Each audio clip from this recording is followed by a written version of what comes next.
Broadcasting live from the Business RadioX studios in Sandy Springs, Georgia, it's time for In and On Business. Brought to you by the Sandy Springs Perimeter Chamber. For more information, go to sandyspringsperimeterchamber.com. Now, here's your host. Hello, everyone. This is In and On Business with the Sandy Springs Perimeter Chamber, where we explore the tension between executing on and innovating in your business. I'm your host, Adam Ferrand, and today I am joined by Casey Gaetano, who is the owner of Integrity Compounding Pharmacy here in Sandy Springs. Welcome, Casey. Thanks for having me. Excited to do this. Glad you're here. For our listeners, and even for you, Casey, just as a reminder, we talk about working in and on your business. We are talking about when working in your business, we're referring to the work that enables the delivery of a fabulous service, such as Integrity Compounding Pharmacy, or a remarkable product. So what you're really known for, what the market and the community knows you as. And working on your business refers to the growth-oriented activities you undertake to ensure the sustainability and the viability of your business in the future. So we're going to dig into that, the difference between working in your business and working on your business. So let's just get to it, Casey. Great, let's do it. Your signature says owner. Why do you use the word owner in your signature and not something else? So it really goes back, and this entire conversation, I guess what we're going to be talking about in versus on business, gets back to I am the owner of a compounding pharmacy, but I am not a pharmacist. So there's never been one day in the history of our business where I could say it's either my way or the highway. I will be doing everything. Right. I will be checking this prescription, and it will go out the door, and that's just the way it is because I'm the pharmacist in charge, and that's what it is. Yeah. So for me, it's always been a tension of working in versus on because by law, quite literally, I cannot do all of the parts of what working in our business would mean.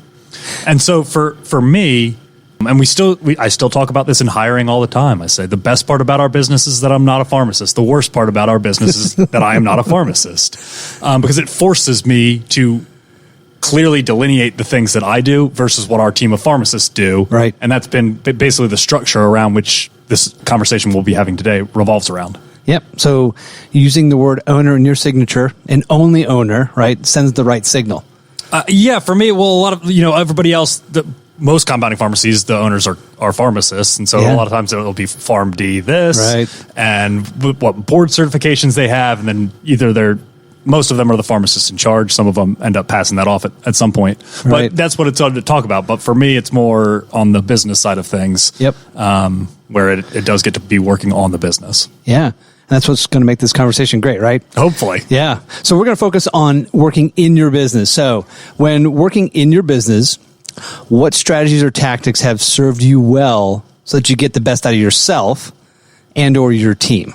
So in terms of working in the business, I got into compounding pharmacy when I was very young, 22, 23.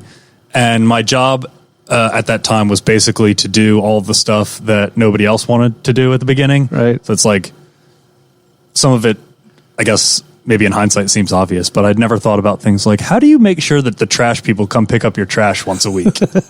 Somebody has to call them. Details. Make these things happen, right? Or AT&T, insurance contracts, all these stuff. So I kind of started there. In terms of, as we've gone forward, I've done different things in terms of in the business versus on. And part of it's how you define those things. But I'm still very involved in a lot of purchasing, very involved in our financial side of the business, and even down to bill pay a lot of times. Very involved in putting all of our orders together and sales and product development and all of this kind of stuff is where I tend to be more for me, involved in the business. Gotcha. Okay. And so what's many years later? Sure. Right. How old is Integrity? So in our current form, it's basically been the way that it is now since 2015. So about 8 years. Yep. And so you've grown to a team of one. Yeah, well, I was never a team of one because I couldn't be the pharmacist. But that's true. So we were when I took over at Integrity, we had a team of I think 5 or 6. Okay. And then so now we have a team of about 36. Wow. So it's different. It is. It's very different, right? Yeah. What is the difference between, as you were contemplating working in the business, right? And those early experiences and those finer details to where you are today. What has been the through line? What has been the common thread in terms of your experience as it relates to your focus on delivering the service that Integrity is known for? Sure. So when you have 6 or 5 or 4 or 2 or 1 employees at a business, then basically when you're the owner, you're responsible for everything. Right. And that never changes. When you have 36 employees or you have 1,000 employees or 1,000,000 employees, doesn't matter. If you're the owner, you're still, at the end of the day, responsible for everything. What changes is the fact that you can't do everything anymore. Right.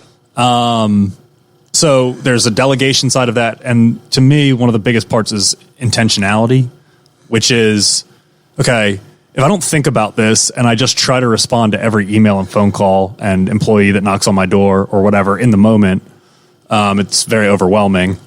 So you have to try to think about in advance, what are the things that you feel like you truly provide value add doing versus things that other people could do just as well of a job if given the right training that you're kind of doing. And to me, that's like really the ultimate question. And there are certain things as the owner that you probably never give off right. To anybody else. You never want to delegate. But as time goes on, because it's just the volume of requests, each individual task tends to just take longer and longer and longer because there's more. Right. And so you just are slowly working down this funnel to just eventually deciding what is the one most important thing that if this was taking 40 plus hours a week for me to do, I would just only do this one thing. Yeah.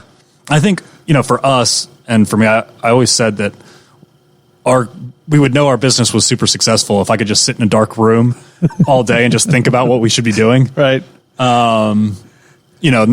I wish that was the case. It happens on the way to work and in the shower and while I'm brushing my teeth. Yeah, exactly. And all these types of things. But dimly lit. Yeah. Not dark. Exactly. I think, to answer your question, it's just kind of working that funnel of trying to figure out what's important and that only you can do it versus what can be given to other people. Yeah.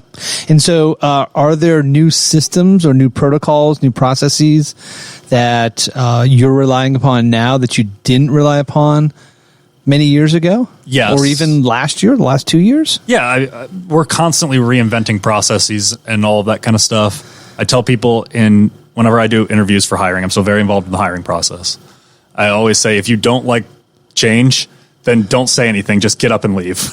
Just walk out the door. Just never come back. Yeah. Don't look back. It's don't all think good about it. You're good. Yeah. Let's not do We're this. Good. Yeah. So we're constantly changing everything. But that's because I think it's very easy.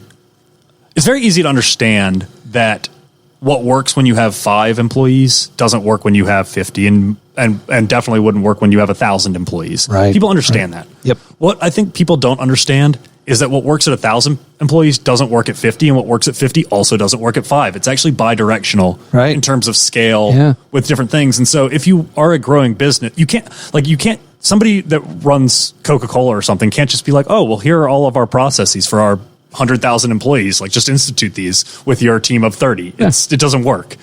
And so, you're constantly, as you go, trying to reinvent things up and down, as it kind of comes.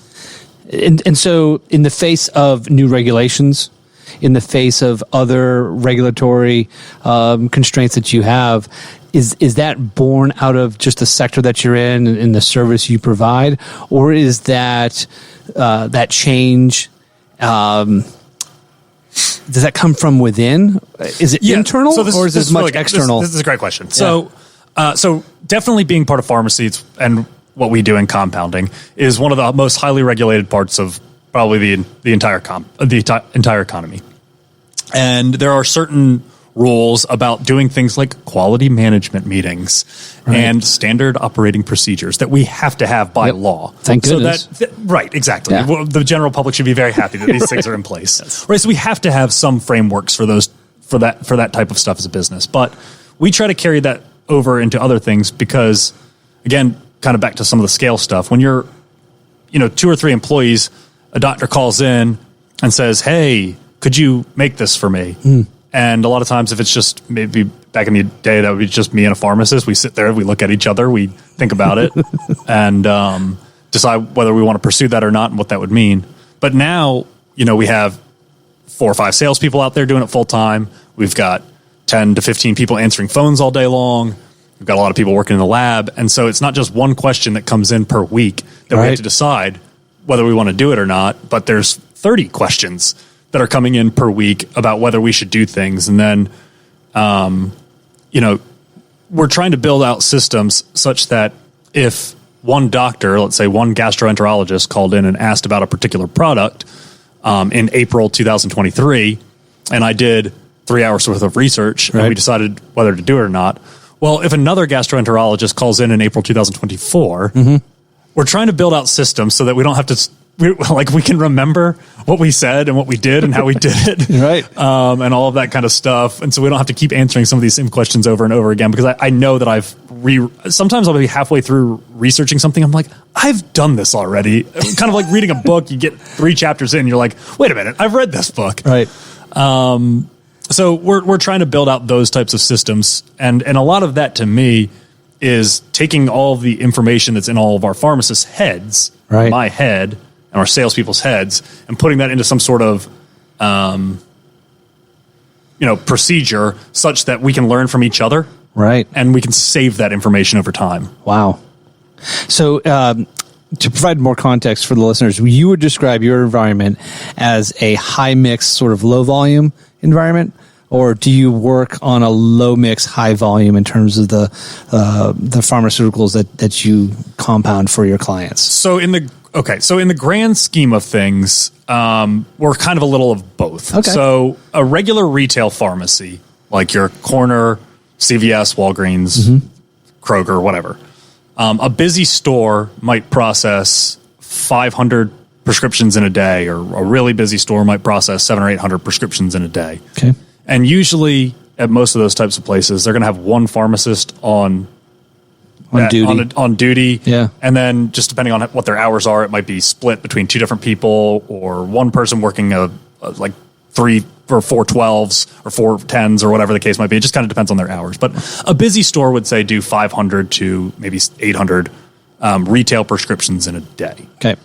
Non-compounded pharmaceuticals. Non-compounded. That's just where they're off the shelf. They're off the shelf. There's antibiotics and blood pressure medications and all these things.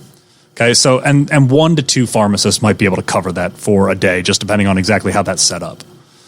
We have 13 pharmacists that work just in Atlanta, and we only do about 250 to 300 compounds a day. So each one of basically every single compound is just a lot more work than a particular commercial product. And that's for a couple of different reasons. One, we have to make it. So there's that whole making it component to it. And then 2, based on the types of work that we do, at your regular retail pharmacy at CVS or whatever, every patient that walks in the door, most of the time it's a refill, and they're on the same blood pressure medications and the same things month over month over month. Obviously, that's going to be a little bit different. You get sick, you get an antibiotic, steroid, whatever.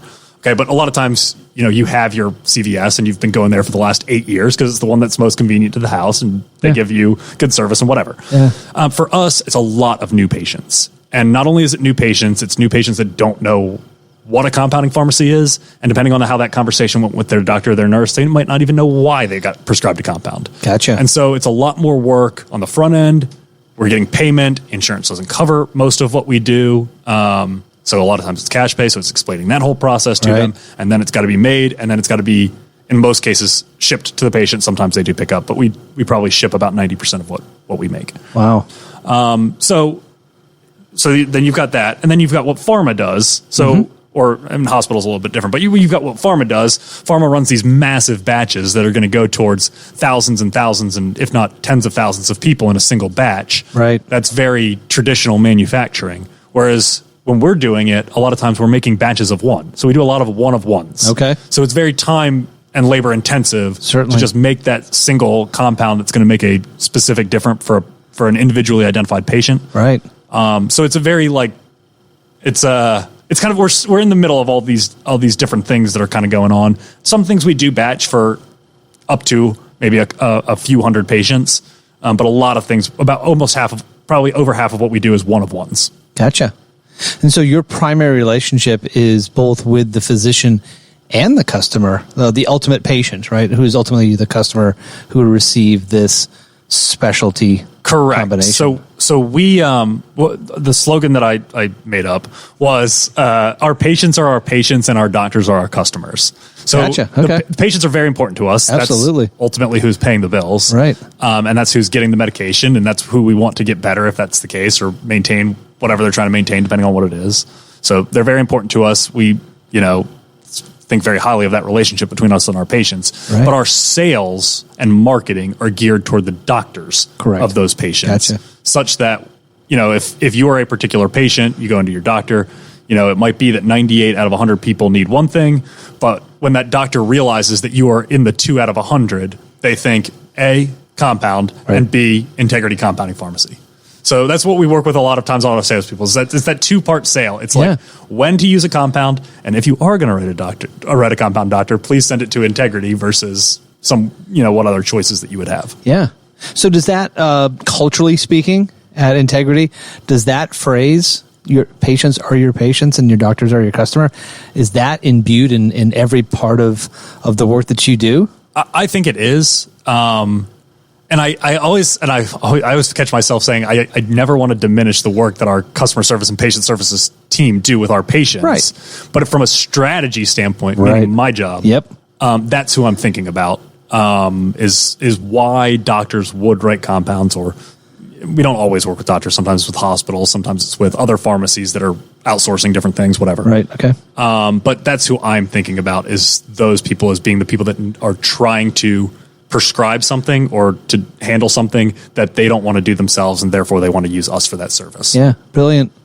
The question of differentiation across compounding pharmacies, right, is the question I was headed towards. But you answered the question in terms of that ethos that is integrity compounding, right? It is acknowledging the difference between those whom you serve and how you serve them differently and why you serve them differently. I think that's right. Most compounding pharmacies grew out of independent retail pharmacies, and then they started doing compounding. And so for those places, the customers are their patients. It's one and the same, right? Right. Because what they've realized in a lot of those cases was that they had a captive audience of 2,000, 3,000, 5,000 patients that are coming there to pick up their regular medications. And it's like, okay, if we just start doing compounding for this sliver of patients and doctors that already know us, it's just, a value add service that we can make some money off of. And sometimes that grows and grows and grows. And the next thing they know, it can be a standalone compounding pharmacy, but it never typically loses the roots of the patients and customers being the same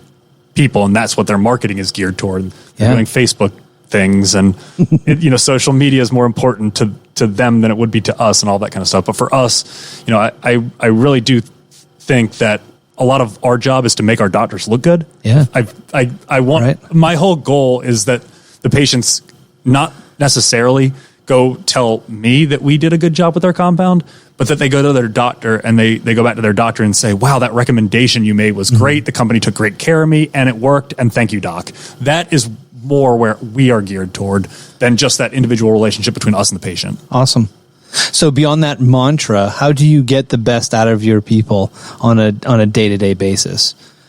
Do we have like 7 hours? We do not. We do not. I think that's very difficult. 7 minutes? How about that? Right? No, that's it's such a challenging question. I think it's the question. Yeah.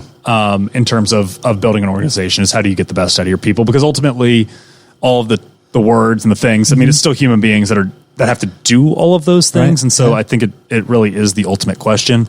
To me, the answer to that question, because it is so hard, is to try and simplify it.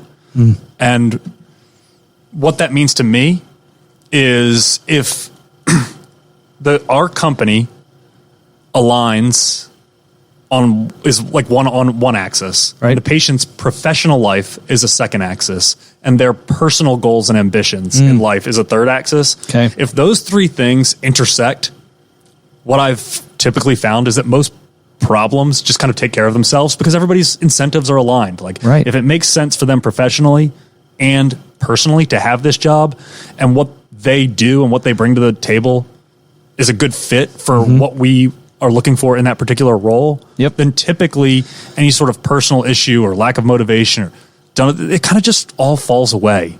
Whereas when those three things aren't lined up, all of a sudden, but they don't like this one policy on that, and they didn't like it's just like the things come out of the woodwork, right. And it's all because there's an inherent tension, and that it's just not the right fit at the right time for that particular person. Yeah. So I think about that a lot in terms of just trying to line those three things up, and that therefore basically solving the problem before it can become a problem, right? Because everything just makes sense. Yeah, yeah. That's incredibly hard to assess, though, in an interview process, right? Very. And maybe you can speak to it, or your hiring managers speak to that in terms of that alignment and certainly that ethos by which you guys operate. But assessing that through a hiring process is incredibly difficult. So you're probably putting the onus on the candidate themselves. Yeah. Look, you're never going to get it right 100% of the time. No. I think the number that I read most recently was like, if you can be successful in hiring 70% of the time, you're absolutely knocking it out of the park. Yeah. And even 50%, you can be happy there. Yeah. So I think we've gone through ups and downs with hiring. We've had times when it felt like every single hire we were making was just the right person, just the right time. And then there's been other times where it's like, okay, we hired 6 people in the last 3 months and none of them are still here. It's been only 3 months. So we've kind of gone through both of those things. And I think the times when we make the most mistakes are when we are desperate. And that's either because we have a job that we just have to fill, or because something happens or whatever the case might be.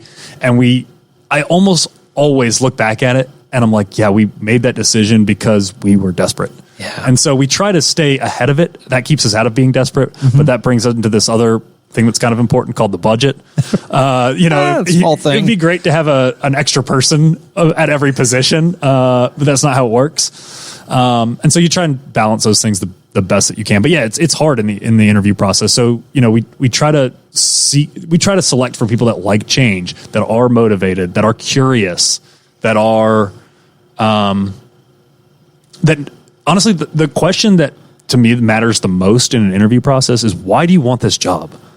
Like when people have trouble articulating that to me is probably the biggest red flag. Because we're a niche company, right? We're a compounding pharmacy. Right. There's not that many. And when people can't articulate why they would want to work at a compounding pharmacy, to me, that's kind of a red flag for like, have you done any thought, or are you putting like any thought into your personal goals and life and any research at all into any of this stuff? So when people are able to well articulate in a way that to me makes sense of why they want this particular job, that's such a green light to keep talking to that person. It goes to motivation, right? Across those three axes. Sure. Yeah. And while they can never meet the same motivation you have as the owner and the leader and the founder, if they're getting close, right, then you've got an indication that there's something there. For sure. And we are in healthcare. So obviously I am the owner of the company, so there is a financial component to that on all axes. But a lot of people got into healthcare because they want to help people. Yeah. And that's really important too. Yes, it is. So we try to make our company a place where people can help people if that's what they wanted to do. And the most common reason that pharmacists will move from big box retail to integrity, at least on the patient services and customer service side, is because based on the nature of the business, where at CVS, they might have 30 seconds to spend with a patient. A lot of times we try to give them the space to spend 15 minutes with that patient and actually trying to get in there and help them and do all that stuff. And I think they do find that rewarding. I think also when a lot of the retail pharmacists feel like doctors don't always respect them professionally as much as they would. Okay.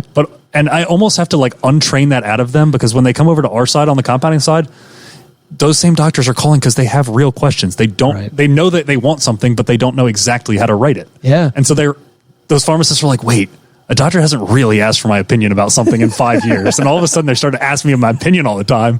I really got to double down and know this stuff, because my opinion is valued here, because the doctors need help getting what they need. And that's kind of what we're trying to be able to be set up to do. Yeah, that's fabulous. So I'm going to transition to the working on your business. Sure, the whole thing we were supposed to talk about. Yeah, no, we got the in part. We got a great dose of the in part, and there was some absolutely fabulous stuff in there. On the on part, you and I were talking earlier before this broadcast, this recording, that where you are with 35 or so employees, right? And you think about the viability and the sustainability and perhaps the scalability of integrity compounding.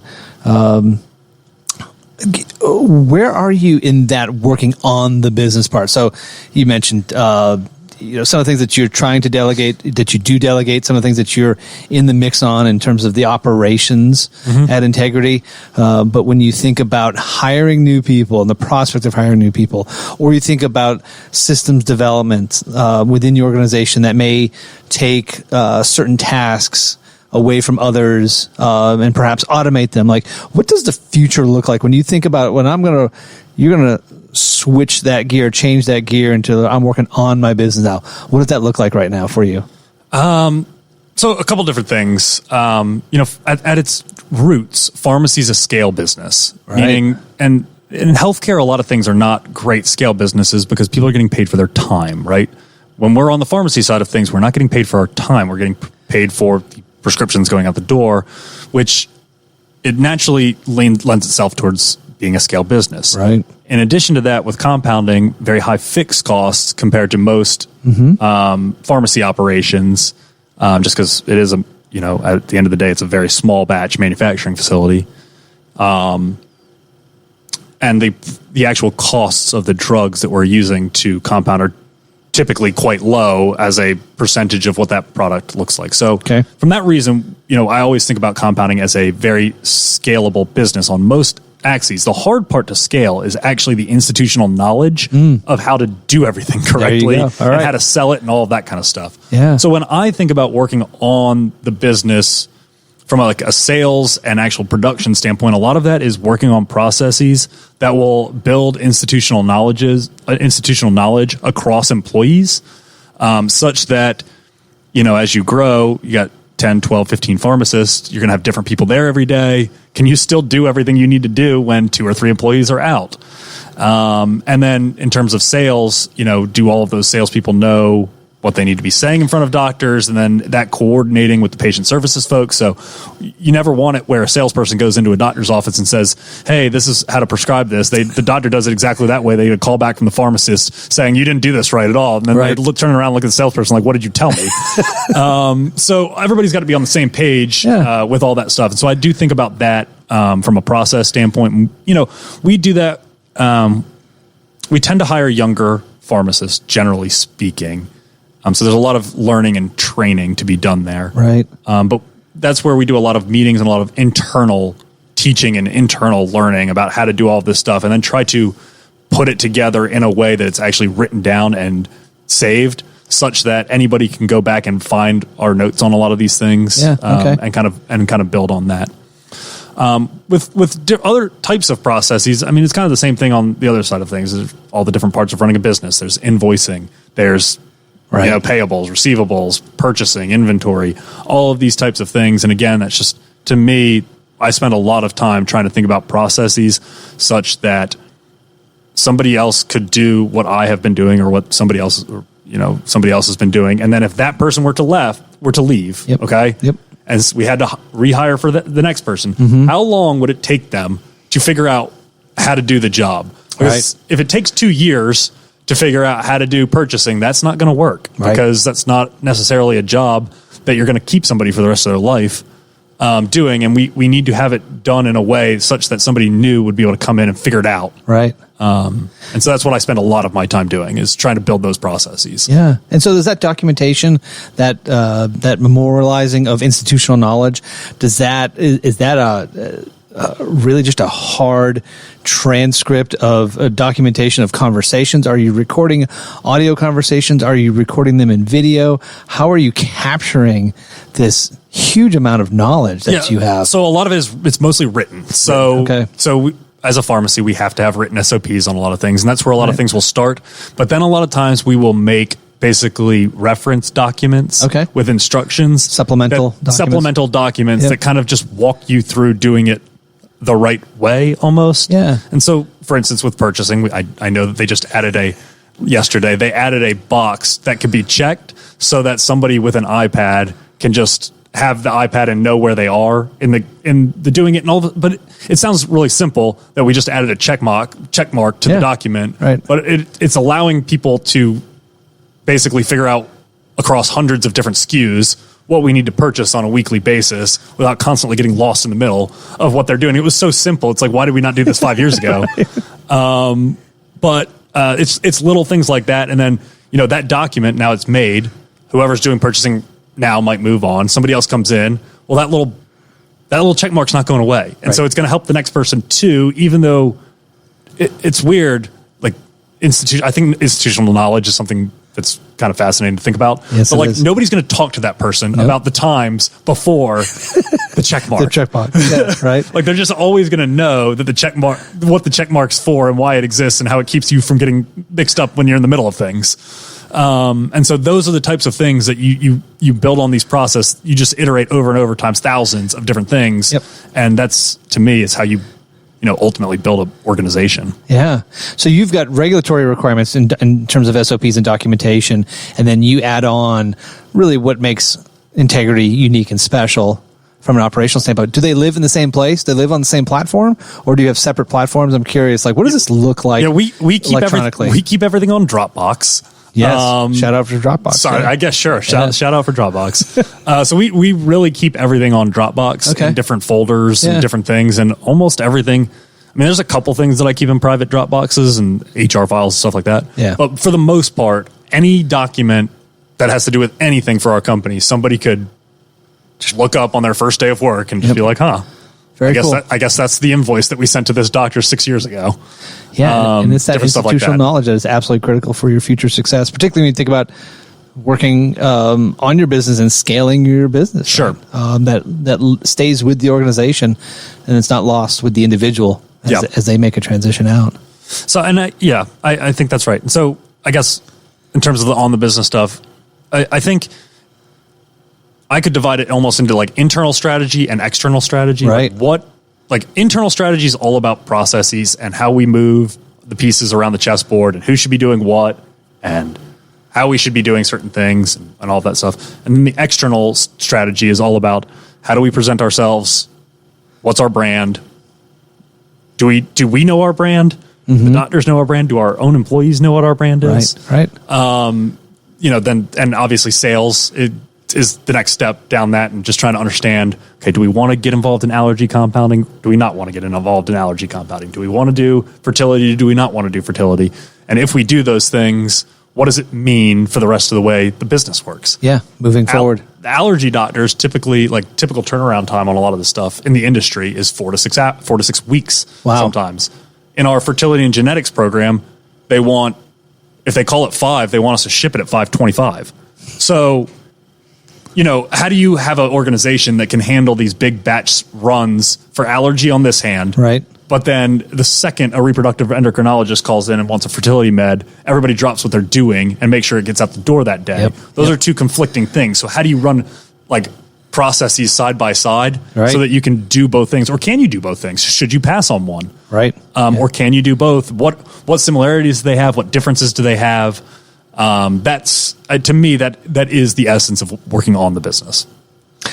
Which in many cases, and you know this well too, across different sectors, different verticals, that ability to be nimble and agile and serve a customer's need and prioritizing those customers appropriately is really where the greatest challenge is, right? And shifting gears and doing a fire drill if someone calls at 5 o'clock and know it's going to hit the dock by 5:25, right? I get pushback all the time from our employees, like, Casey, you cannot promise people that we're going to ship things at 6 o'clock if they do not send it to us until 5:50. And my response to that is always, when we made the decision to be a compounding pharmacy for genetics patients and for IVF patients, we made the decision that we will try our absolute best to do it. If we're not, there is no doing it. For me, there is no doing fertility and genetics without the end of the day problems and the immediate things. Either you're in or you're out. Right. We made the decision to be in, And that means if we're in. if it is physically possible, we are going to try to do it. And Absolutely. we made that decision years ago, and so that's what we have to stick by. And I think it's one of those things that employees, like, it's one of the reasons I like new employees. Things like that, they're just like, oh, okay. And then they keep going. Yeah. Your people that come over working other jobs for 10, 20 years, that it takes a little bit longer until they get the buy-in and understanding of, okay, Sure. that is the way we're going to have to do this one particular thing. Yep. Even though I understand that it makes it less efficient. And I understand that it's a pressure at the end of the day. And if we don't double, triple, quadruple check it real quick, it theoretically could lead to mistakes. And we understand all that stuff, but we try to put the guide rails on to respond to it because we made the decision to do it 5 years ago. Right. And we're all in on it. Yep, and you're maintaining that commitment through and through. Correct. Awesome.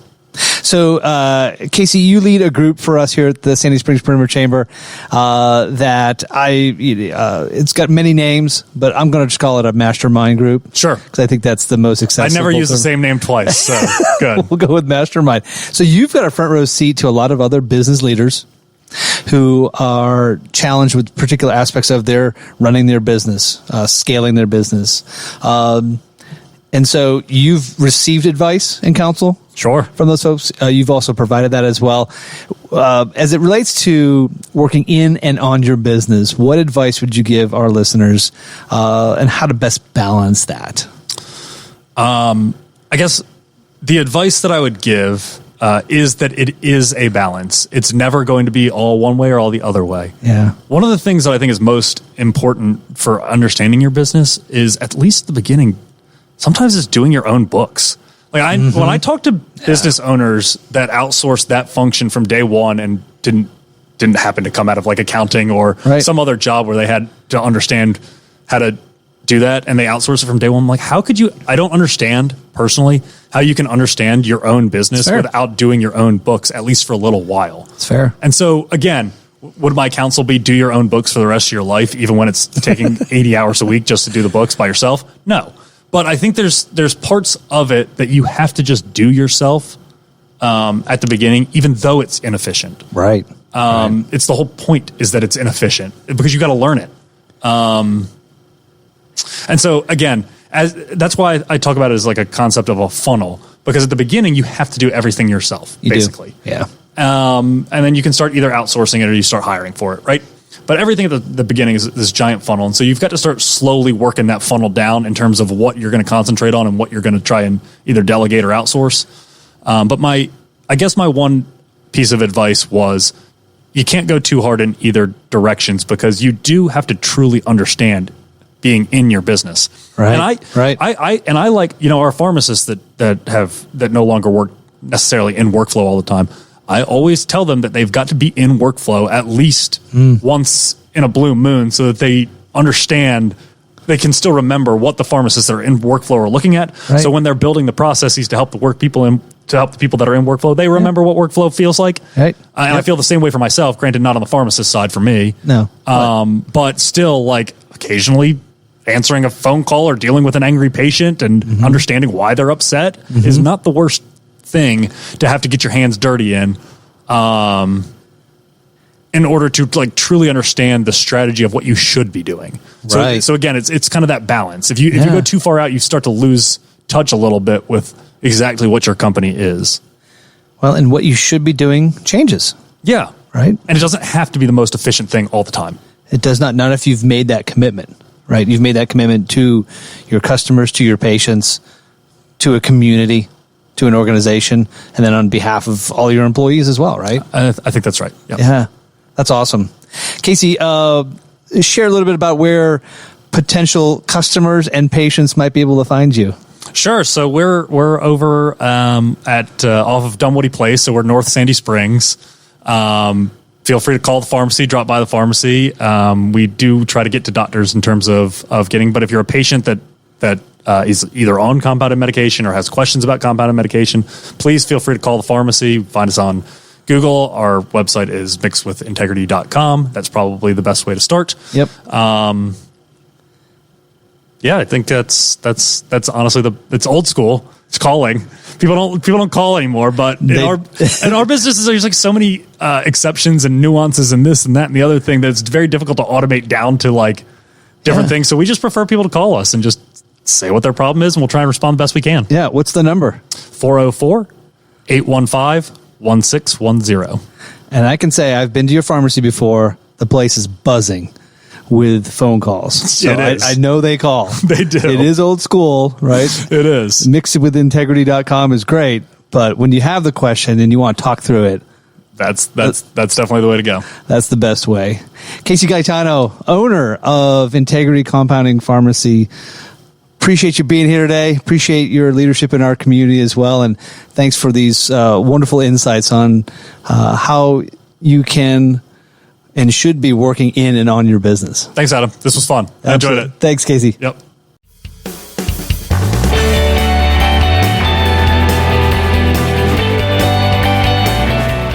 Broadcasting live from the Business RadioX studios in Sandy Springs, Georgia, it's time for In and On Business. Brought to you by the Sandy Springs Perimeter Chamber. For more information, go to sandysprings perimeterchamber.com. Now, here's your host,